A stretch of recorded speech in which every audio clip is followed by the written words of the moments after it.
자, 누가 모세를 도울까라는 제목으로 말씀을 나누겠습니다. 지금 이스라엘이 지나고 있는 이곳은 르비딤이라고 하는 곳입니다. 이 르비딤이라는 곳에서 세 가지 아주 중요한 사건이 있었다고 했습니다. 첫째는 물이 다 떨어졌죠. 르비딤에서 물이 다 떨어졌고, 또 아말렉 족속이 이스라엘을 공격해 왔습니다. 그리고 세 번째로 르비딤에서 잊지 못할 사건 중에 하나는 모세의 장인 이드로와의 만남입니다. 모세의 장인 이드로가 혼자 온 게 아니었습니다. 모세의 아내였던 십보라, 그리고 모세의 두 아들 게르솜과 엘리에셀을 함께 데리고 지금 르비딤에 있는 모세를 만나려고 미디안에서 온 겁니다. 자, 오래간만에 이제 장인을 만나서 무슨 이야기를 했을까? 모세는 하나님께서 그동안 어떻게 이스라엘 백성들 사이에서 어떤 역사를 일으켜 주셨는지 은혜를 나누기 시작합니다. 홍해를 건넌 이야기, 그리고 마라의 쓴물이 단물이 된 이야기, 그리고 신광야를 지날 때 하늘에서 만나가 내린 이야기, 물이 다 떨어졌는데 반석에서 물을 낸 이야기, 아말렉이 공격해 왔는데 손을 들고 기도하자 이스라엘이 이겼던 이야기 등등 하나님께 받은 은혜들을 쫙 이야기를 합니다. 아마 밤늦은 시간까지 얘기했을 거예요. 자, 그런 이야기를 쭉 듣고 이 미디안에 이방신을 섬기는 제사장이었던 이드로가 하나님을 찬양하기 시작합니다. 그 장면이 굉장히 인상적이어서 우리 지난번에 읽었던 본문이지만 한 번 더 읽어보겠습니다. 자, 18장 10절 말씀입니다. 읽어보시죠. 시작. 이드로가 이르되 여호와를 찬송하리로다. 너희를 애굽 사람의 손에서와 바로의 손에서 건져내시고 백성을 애굽 사람의 손 아래에서 건지셨도다. 여호와를 찬송하리로다. 미디안 제사장이 하나님을 찬송하는, 이것도 참 인상적이죠. 무당이 교회에 와가지고 하나님을 찬송한다. 굉장히 인상적일 것 같지 않습니까? 미디안의 이방신의 제사장이었던 이드로가 와가지고 하나님을 찬송합니다. 그것도 참 인상적인데요. 하나님을 찬송할 뿐만 아니라 희생제물, 번제물을 가지고 와서 예배를 드립니다. 그 장면도 같이 보겠습니다. 12절 말씀입니다. 시작. 모세의 장인 이드로가 번제물과 희생제물들을 하나님께 가져오매 아론과 이스라엘 모든 장로가 와서 모세의 장인과 함께 하나님 앞에서 떡을 먹으니라. 얼마나 훈훈하고 또 얼마나 은혜롭고 얼마나 따뜻한 장면입니까? 함께 하나님을 찬송하고 또 함께 하나님을 예배하고 오래간만에 장인도 만나고 아내 십보라도 만나고 눈에 넣어도 안 아픈 내 두 아들 게르솜과 엘리에셀을 만나고, 당시 모세보다 더 행복한 사람은 없었을걸요. 모세는 너무 행복했을 겁니다. 그야말로 꿈꾸는 것 같은 이 저녁 시간을 보내고 이제 함께 잠을 잡니다. 다음 날 채 해가 뜨기도 전에 누군가가 모세의 장막을 찾아옵니다. 무슨 일일까 나가보니까 밤새 누가 아팠다는 거예요. 혹은 누가 실종이 되었다. 혹은 누구네 집에 소가 없어졌다. 혹은 누가 싸웠다. 혹은 누가 다쳤다. 이런 일들을 아침에 오자마자, 아직 눈곱도 떼지도 않았는데 모세는 머리도 감지도 않았고 옷을 단정하게 입은 것도 아닌데도 막 아침부터 들이닥쳐서 이런 일 저런 일 미주알 고주알 모세에게 다 털어놓습니다. 모세는 하나도 당황하지 않아요. 모세는 그런 일이 너무나 익숙했던 것 같아요. 아침부터 이 사람 저 사람이 자신의 장막을 찾아와서 이런 일 저런 일을 꺼내놓고 모세의 판단과 또 모세의 지도를 받으려고 하는 이 장면은 굉장히 익숙한 모세의 일상이었던 것 같아요. 자, 오늘 본문 13절과 14절 말씀 우리 같이 한번 읽어보겠습니다. 시작. 이튿날 모세가 백성을 재판하느라고 앉아 있고 백성은 아침부터 저녁까지 모세 곁에 서 있는지라. 모세의 장인이 모세가 백성에게 행하는 모든 일을 보고 이르되 네가 이 백성에게 행하는 이 일이 어찌 됨이냐? 어찌하여 내가 홀로 앉아 있고 백성은 아침부터 저녁까지 내 곁에 서 있느냐? 여러분 지금 얼마만에 지금 가족들을 다시 만났는데요. 아내를 오래간만에 만났고 게르솜을 오래간만에 만났고 엘리에셀을 오래간만에 만났고 이 어린 두 아들 이 게르솜과 엘리에셀은 아빠 모세를 만나기 훨씬 전부터 이번에 아빠를 만나면 아빠한테 이 얘기 해야지. 이거 학교에서 그린 그림 보여줘야지. 내가 메달 딴 거 보여줘야지. 내 태권도 시범 보여줘야지. 내가 피아노 연주해줘야지. 내가 아빠 앞에서 피리를 좀 불어줘야지. 내가 이번에 학교 글짓기에서 대상 받은 시를 읊어줘야지. 얼마나 하고 싶은 것도 많고 보여주고 싶은 것도 많고 그런데 당최 모세를 만날 수가 없어요.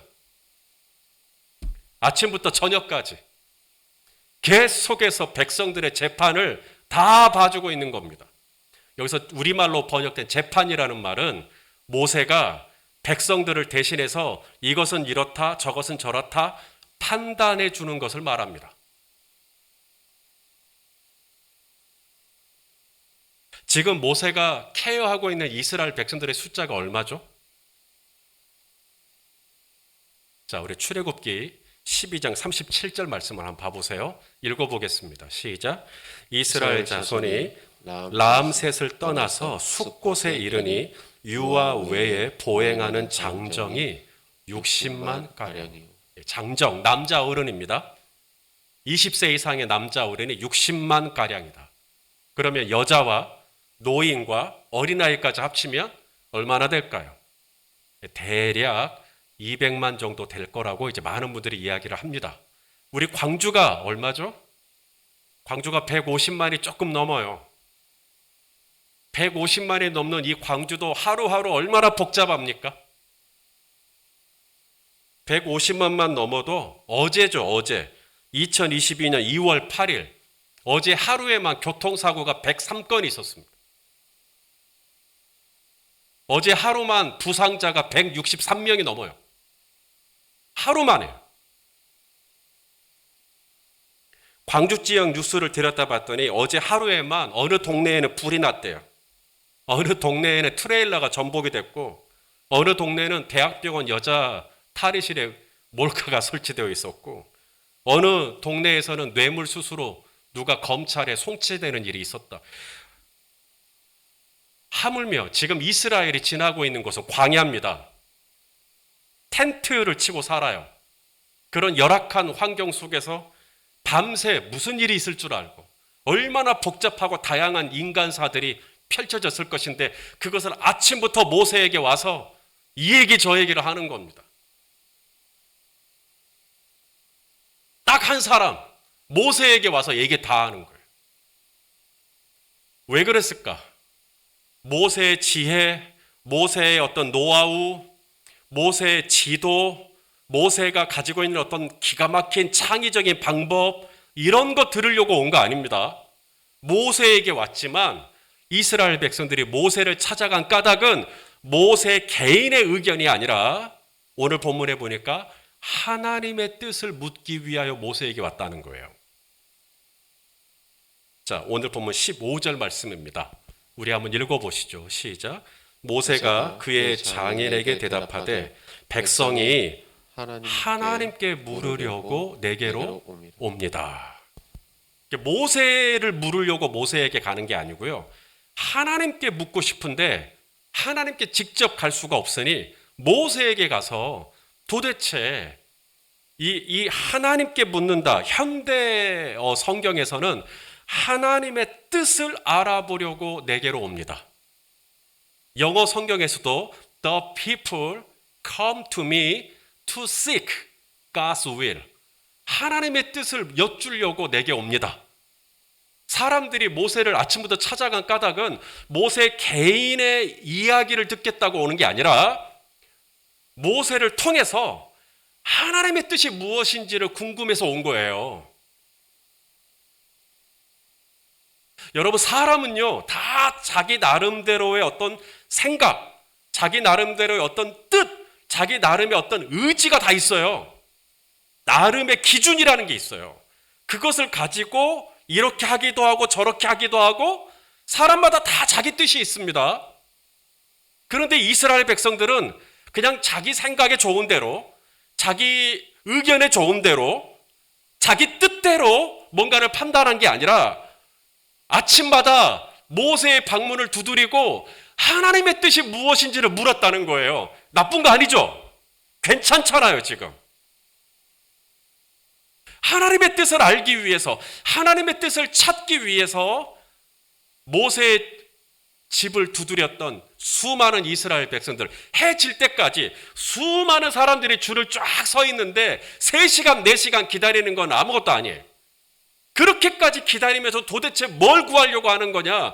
모세의 어떤 코치나 모세의 아이디어를 얻겠다는 거 아니에요. 하나님의 뜻이 무엇인지. 오늘 이 3일밤에도 우리 성도님들이 지금 온라인이라는 이 방법을 통해서라도 이 예배를 접속하고 지금 드리고 있는 이유가 뭘까요? 저 손희선 목사의 어떤 인간적인 가르침이나 도덕적인 훈수를 듣고자 오늘 지금 온라인으로 예배하시는 분 아무도 없을 거예요. 제가 참 부족하고 미련한 목사지만 그래도 저를 통해서 뭔가 하나님의 뜻, 하나님의 마음, 하나님의 생각을 알려고 오늘 이 예배를 드리고 계시면 아멘해 주시겠습니까? 이스라엘 백성들이 그래서 모세를 찾아갔다는 거예요. 모세도 마찬가지입니다. 모세가 이른 아침부터 저녁 해질 때까지 게르솜도 있고 엘리에셀도 있고 또 자신의 아내 십보라가 자기가 없는 동안 게르솜과 엘리에셀을 육아하느라 여러분, 우리 자매님들이 자녀들을 육아할 때 얼마나 스트레스가 많아요. 이제 오래간만에 남편을 만나고 이제 그동안 고생하고 수고했던 거 남편에게 따뜻한 위로라도 받고 싶었을 텐데 모세가 도무지 십보라와 시간을 보낼 여력이 없어요. 게르솜이 낙서하는 그림 들여다볼 여유도 없어요. 해 질 때까지 150만에서 200만이 넘는 이스라엘 백성들 재판을 다 송사하고 있는데 감당할 여력이 안 되는 거죠. 왜 그렇게 하시는 거예요? 모세도 자신의 뜻이나 자신의 의견을 위해서가 아니라 하나님의 뜻이 궁금해서 찾아온 이 백성들에게 어찌하든지 하나님의 뜻을 전달하기 위해서 모세도 그렇게 시간을 쓰는 겁니다. 모세 입장에서도 이스라엘 백성들의 입장에서도 지금 잘못하고 있는 사람 아무도 없어요. 너무 귀한 일이고 너무나 바른 일이고 너무나 선한 일이고 칭찬받아 마땅한 일이고 그런데 오늘 모세의 장인 이드로의 눈에는 이 모든 선한 일이 좀 이상하게 보이는 거예요. 이거예요. 도대체 이거 뭐 하는 거야 지금? 너무나 좋은 일인데 이드로는 이거 이렇게 하면 안 되는데 이런 불편한 마음이 장인 이드로에게 있었던 겁니다. 하나님의 뜻을 알고자 이른 아침부터 모세를 찾아오는 이스라엘 백성들도 해가 지도록까지 그 일을 놓지 못하고 한 사람 한 사람 모세를 찾아오면 1시간이고 2시간이고 얘기 다 들어주고 하나님의 뜻을 전달해주는 모세의 모습도 이드로의 눈에는 좋아 보이는 게 아니라 위태로워 보였습니다. 위험한데 이렇게 가면 안 되는데 이거 아닌데 왜 그랬냐면 이드로의 눈에는 이 모세와 이스라엘 백성들의 이 모습이 비신앙적인 모습은 아니지만 비효율적으로 보였기 때문에 그렇습니다. 그래서 오늘 본문 17절, 18절 장인 이드로가 이렇게 이야기를 합니다. 우리 한번 읽어보시죠. 시작. 모세의 장인이 그에게 이르되 내가 하는 것이 옳지 못하도다. 너와 또 너와 함께한 이 백성이 필경 기력이 쇠하리니 이 일이 내게 너무 중함이라. 내가 혼자 할 수 없으리라. 자, 저를 따라서 해주세요. 네가 혼자 할 수 있다 없다? 없다. 너 혼자 할 수 없다. 네가 혼자 할 수 없으리라. 요사이 우리 주변에 1인 창업, 1인 기업 뭐 이런 이야기를 혹시 들어보셨어요? 기획사도 1인 기획사, 출판사도 1인 출판사, 카페도 1인이, 바리스타 혼자 1인 카페. TV에도 보니까 몇 명이 살아요? 나 혼자 살아요. 나 혼자 산다 막 이래요.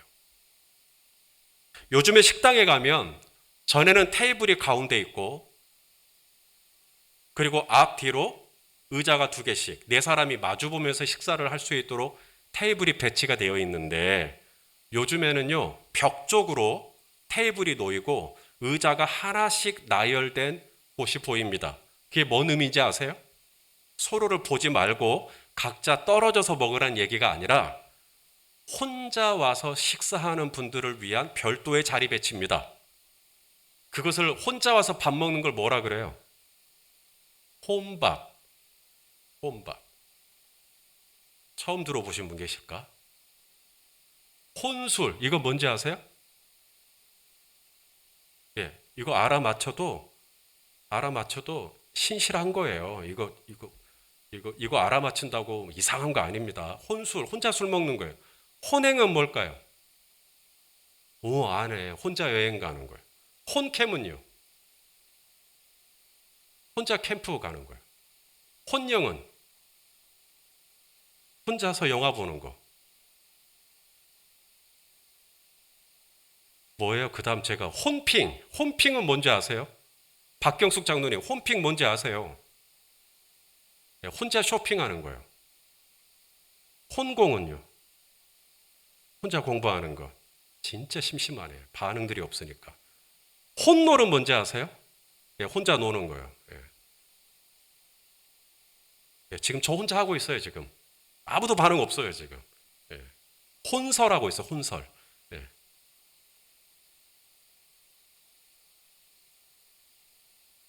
저는 다른 사람 없이도 혼자서 밥을 먹는다든지, 혼자서 여행을 간다든지, 다른 사람 없이도 혼자서 공부를 한다든지, 저는 건강한 거라고 봅니다. 굳이 다른 사람이 없어도 나 혼자서 얼마든지 내 시간을 엔조이할 수 있는 건 정서적으로 건강하다는 증거라고 저는 봐요. 그런데 누군가는 혼자 있는 걸 극도로 불안해하죠. 혼자 있는 걸 싫어하고 누군가가 내 옆에 없는 것을 막 불안해하고 그래서 꼭 누가 옆에 있어야만 하고 그건 정서적으로 건강한 상태가 아니라고 봅니다. 혼자 있어도 충분하죠. 그런데 또 다른 극단으로 혼자만 있으려고 한다면 그건 또 문제죠. 무슨 일이든 혼자서 다 해결하려고 하고 다른 사람이랑 일하는 걸 불편해하고 나 혼자서만 뭐든지 하려고 하면 그것도 건강한 거 아니죠. 몇 년 전에 한 화력발전소에서 근무하는 한 청년이 컨베이어 벨트에 자신의 몸이 끼어가지고 사망한 사건이 있었습니다. 왜 그런 일이 있었죠? 혼자 작업하다가 그런 일이 있었어요. 서울 광진구의 구의역에서 한 청년이 스크린도어가 고장이 났는데 스크린도어 고치다가 다가오는 열차를 피하지 못하고 결국 숨을 거뒀습니다. 그것도 왜 그랬죠? 2인 1조로 해야 될 일을 자기 혼자 하다가 재작년이죠. 광주의 한 재활용 업체 거기서 한 장애인을 가진 청년이 혼자서 일을 하다가 합성수지 파쇄기에 몸이 빨려 들어가 버리는 일이 있었습니다. 같이 할 수 있지만 혼자 하는 거예요. 혼자 다 감당하려고 할 때 그게 얼마나 위험한 상태인지 우리 주변을 통하여서 우리는 많은 예를 찾을 수가 있습니다.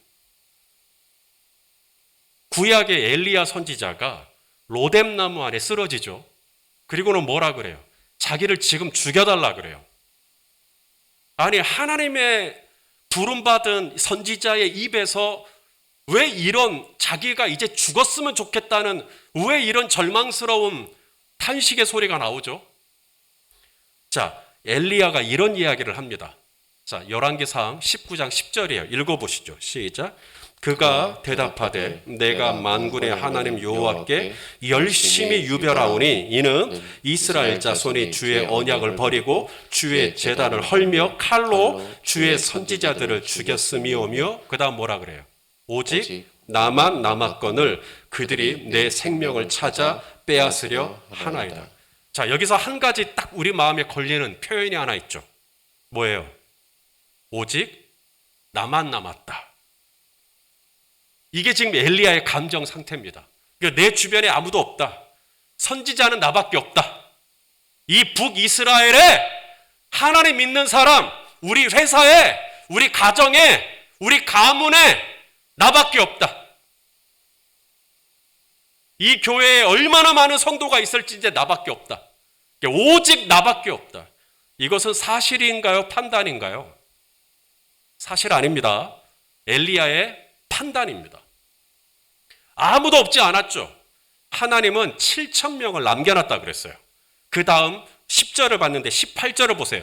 하나님의 대답입니다. 읽어보시죠. 시작.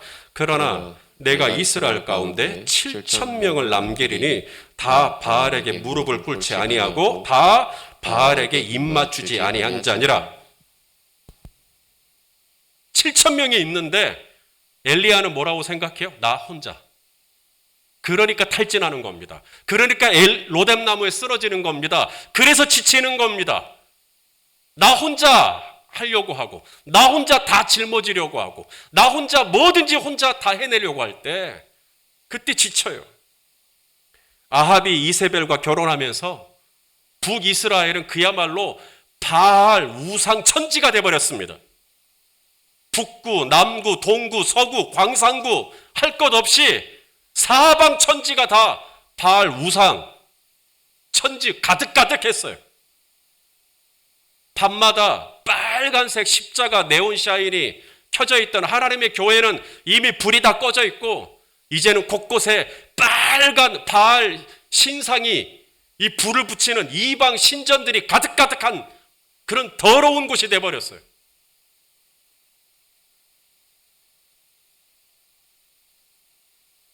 엘리야의 마음속에 이젠 나밖에 없구나.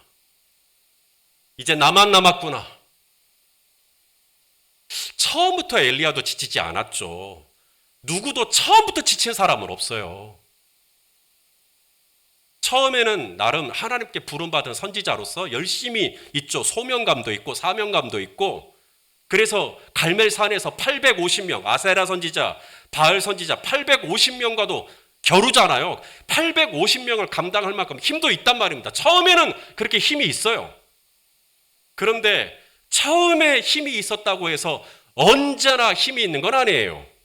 오늘 힘이 있었다고 내일도 힘이 있을 거라 보장할 수가 없어요. 바로 다음 날 이세벨의 문자 한 통에 엘리야는 바로 꼬꾸라져 버리는 그런 연약한 심성을 가진 것이 어찌 엘리야 선지자뿐이겠습니까? 우리도 그렇죠. 각 가정마다 허용된 전력의 양이 있어요. 우리나라 같은 경우는 평균 1,400kW 정도가 한 가정당 허용된 전력량이에요. 자, 그런데 이쪽 방에서는 선풍기, 또 이쪽에서는 또 컴퓨터, 또 이쪽에서는 다리미질을 하고, 이쪽에서는 또 무슨 노트북 가지고 하고, 또 휴대폰 충전하고 있고, 요리하고 있고, 가스 전자레인지 쓰고 있고. 자, 어떻게 될까요? 계속해서 그 전력을 여기저기서 쓸 때 나중에는 한꺼번에 집에 있던 모든 전기가 순간 셧다운 돼 버립니다. 뿌앙!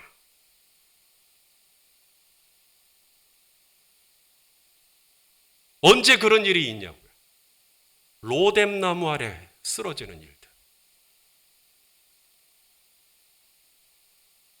사람마다 본인이 감당할 수 있는 양이라는 게 있어요.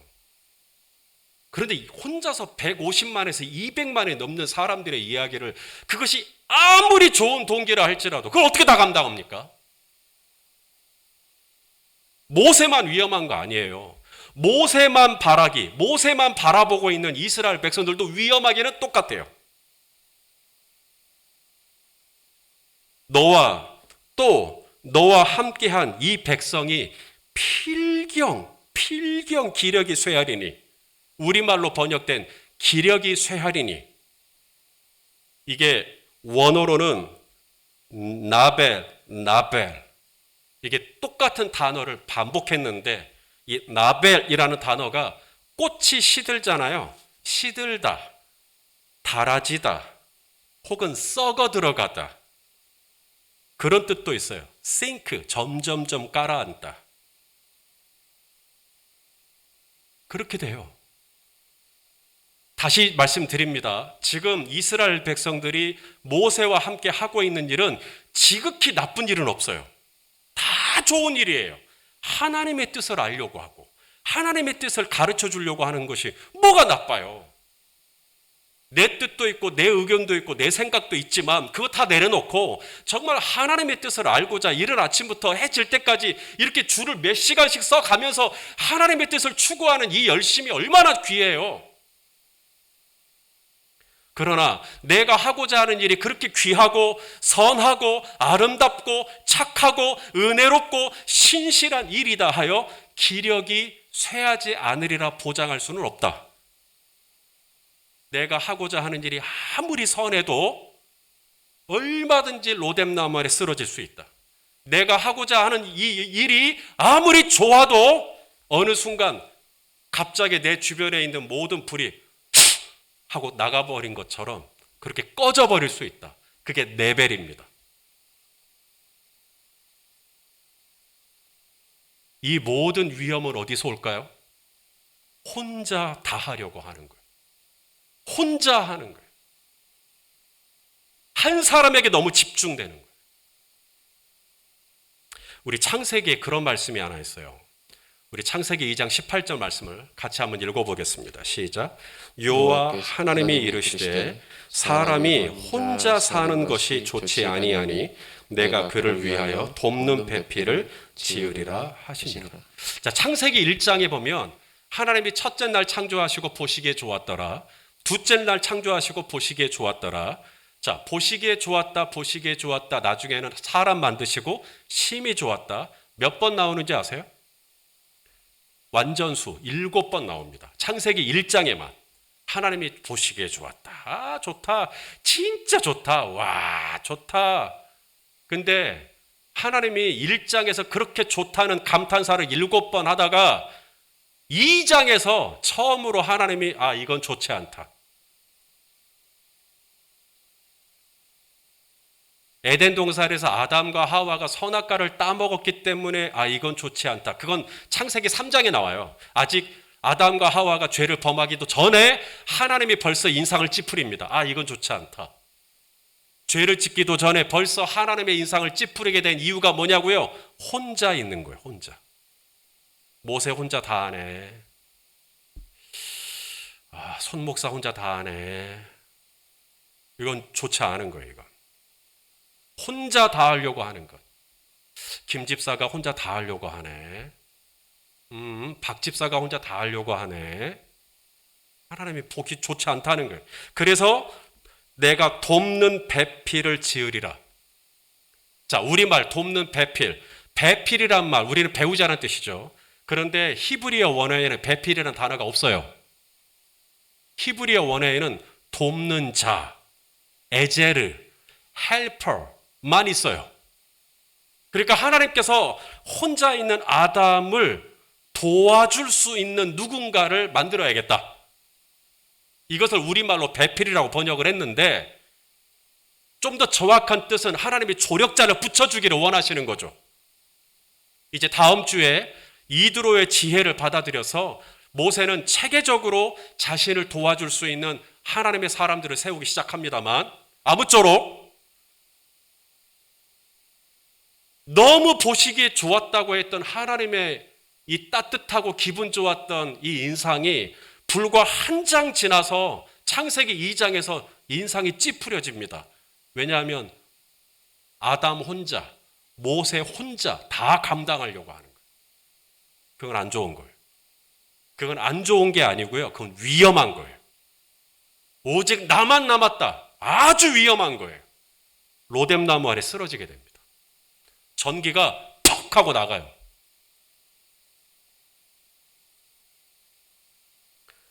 사랑하시는 성도 여러분, 오늘 저와 여러분에게 붙여주신 하나님의 돕는 손길이 있어요. 우리 헤븐스 에제르죠. 또 지금 함께 예배 드려주시는 우리 설수경 집사님, 또 우리 박경숙 장로님, 우리 조용한 장로님, 우리 백수기 권사님, 또 김주미 집사님, 장현철 집사님, 이름 다 말해야 돼 이제. 한판내 권사님, 희선자매도 다 에제르죠. 하나님이 돕는 자를 붙여주신 거죠. 지금 온라인으로 함께 예배 드리시는 여러분 한 분 한 분도 다 에제르죠. 내게 하나님께서 붙여주신, 나 혼자 있으면 위험하니까 나를 돕는 자로 붙여주신 손길들이 있단 말입니다. 여러분의 남편을 혼자 두지 마십시오. 여러분의 아내를 혼자 두지 마십시오. 혼자 두면 위험합니다.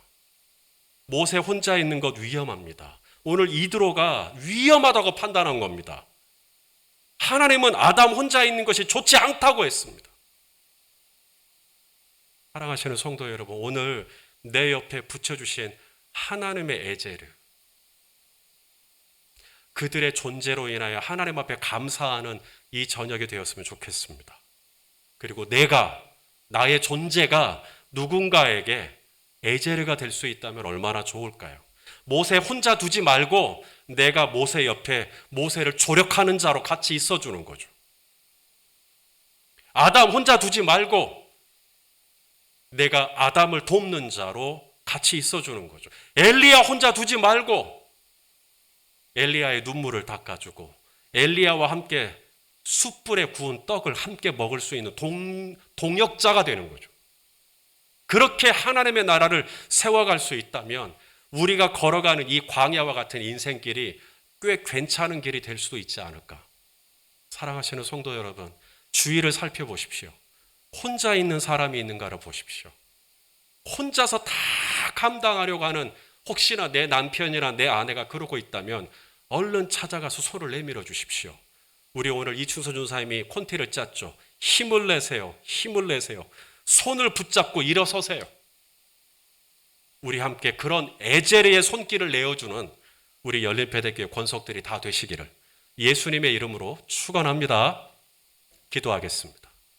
하나님 아버지, 이 르비딤과 같은 광야를 지날 때 모세 혼자 두는 것은 굉장히 위험한 것이라는 것을 주여 보게 됩니다. 주님, 저희 열린배대교회도 저 혼자 두지 않으시고 이렇게 귀하고 신실한 하나님의 사람들을 많이 붙여주셔서 감사합니다. 주님, 앞으로 우리가 이 광야와 같은 세상을 지날 때 아담 혼자, 엘리야 혼자 두지 말고 하나님께서 에제르, 돕는 자로 붙이셨으니 우리가 서로가 서로에게 그런 좋은 하나님의 손길이 될 수 있도록 붙들어 주시옵소서. 예수님의 이름으로 기도하옵나이다. 아멘.